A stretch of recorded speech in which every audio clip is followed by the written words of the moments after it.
और टिप्पणी निश्चित रूप से एक्सपेक्टेड है और एक्सपेक्टेड लाइन पर है। जो हालात पैदा किए गए हिमाचल प्रदेश में, लंबे समय तक कांग्रेस पार्टी सत्ता में रही और लगभग 47,000 करोड़ रुपए का कर्ज जो है हमको जो है उनकी विरासत में मिला है।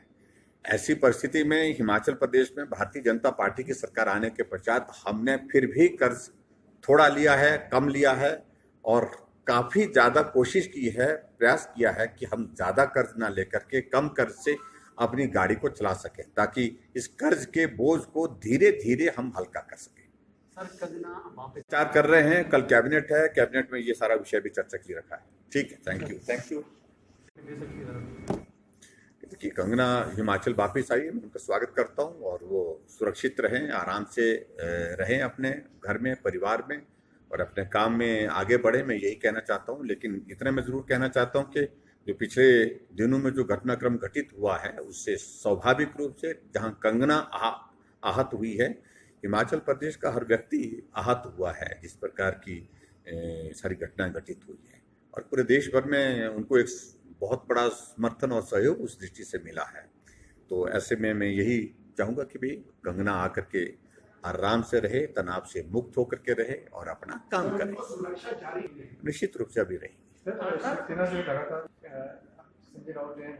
देखिए, मुझे उनके सामने से कोई सामना नहीं करना है, मुझे कोई उनसे लेना देना नहीं सारे विषय को लेकर के। मुझे सिर्फ इतनी ही बात कहनी है कि उनने जो टिप्पणी की वो अपेक्षित नहीं था। एक वरिष्ठ नेता शिवसेना के वहां पर हैं, इसलिए उन्होंने जो बात कही वो उचित नहीं थी, वो गलत थी और वो बात पूरे देश ने जो है वो स्वीकार नहीं की है। सब पूरे देश ने उसका विरोध किया उस बात का और उसी के रिएक्शन में कंगना ने भी जो बोला है उसका परिणाम उस दृष्टि से आगे बढ़ा। और आपने देखा भी होगा कि वो बोलने तक ही जो है वो वहाँ की शिवसेना सरकार, कांग्रेस की सरकार जो है वो सीमित नहीं रही।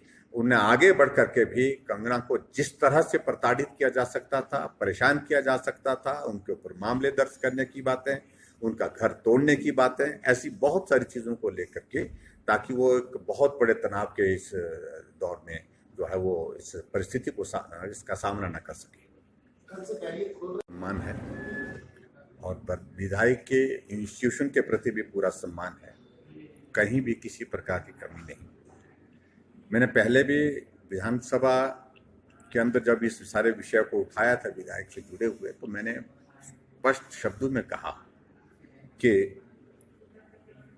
विधायक चुना हुआ प्रतिनिधि है और उनके परिवार में, उनके घर में किसी प्रकार की राजनीतिक दृष्टि से किसी भी पार्टी को, किसी भी दल को जा करके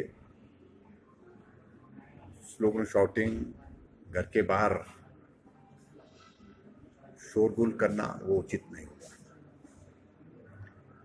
लेकिन ये कुल्लू की जो बात है ये थोड़ी हट करके है।